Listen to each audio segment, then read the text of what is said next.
الحمد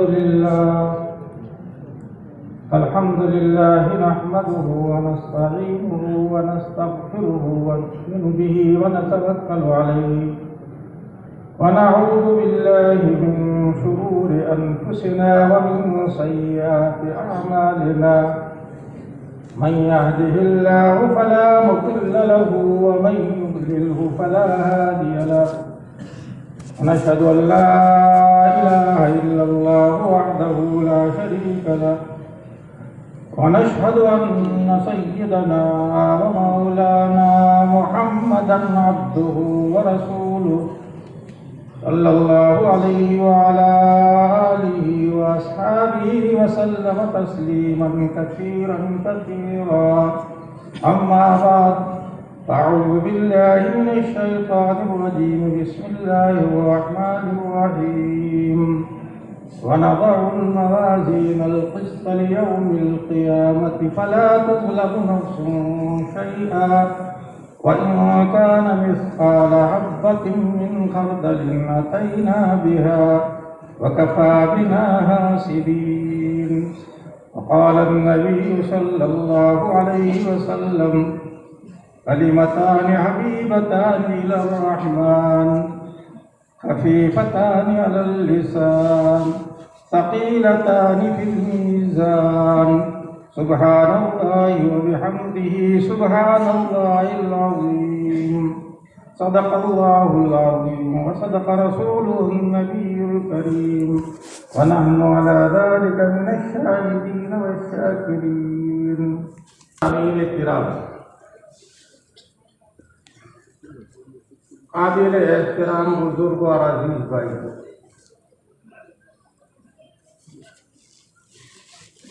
آج ہمارے لیے انتہائی خوشی کا موقع ہے کہ ہم اپنے محبوب ادارے میں، جس کا نام ہے سلم العلوم،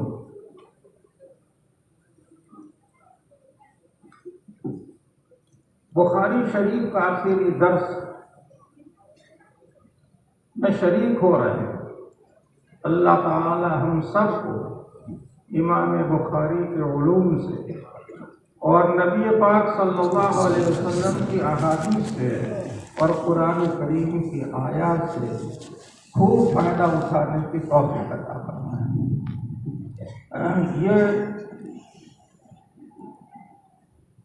مجلس صرف اہل سلم کے لیے باعث مسرت نہیں ہے، بلکہ ہمارے پورے علاقے کے لیے انتہائی خوشی کا موقع ہے کہ یہ جنگل جہاں بیل کسی زمانے میں چلتے تھے، بھینسیں جو چلتی تھی، آج اللہ کے گھر چلتی ہے۔ ایک بہت بڑا ادارہ تھا۔ اللہ تعالیٰ اس ادارے کو قائم کرنے والوں کو مغفرت فرمائے، ان کے درجات بلند فرمائے اور ان کے لگائے ہوئے درخت کو تناور فرمائے۔ ظاہری اور باطنی ترقیوں سے اللہ تعالیٰ اس ادارے کو جو ہے مالا مال فرمائے۔ بزرگ اور بھائیوں، حقیقت میں یہ ادارہ جو ترقی کر رہا ہے، یہ آپ کی توجہات بھی کی وجہ سے ترقی کر رہا ہے، ورنہ شخص واحد کا کام نہیں ہے کہ اتنے بڑے ادارے کو چلا سکے۔ تو سب سے پہلے میں ادارے کی طرف سے آپ سبھی حضرات کا یہ شکریہ ادا کرتا ہوں کہ آپ اپنے محبوب ادارے کو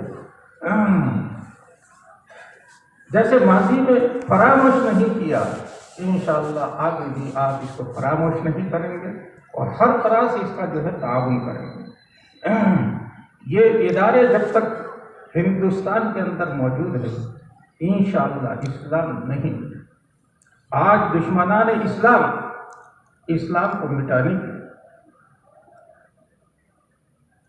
کوششیں کر رہے ہیں،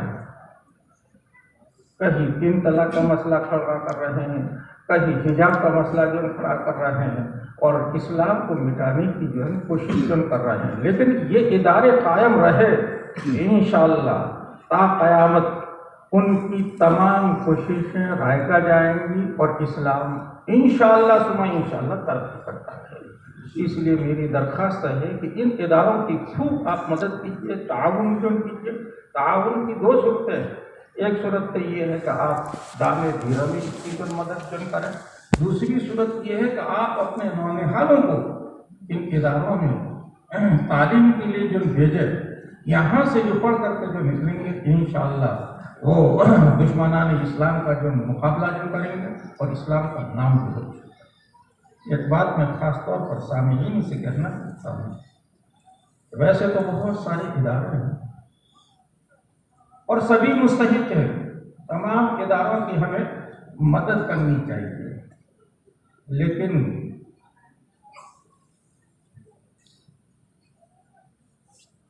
اس ادارے کو مقدم رکھنا چاہیے۔ اس سلسلے میں اصول یاد رکھیں۔ آپ حضرات نے زکوٰۃ کے بارے میں مسئلہ جو سنا ہوگا کہ اپنے شہر کے غریبوں کو زکوٰۃ دینا افضل،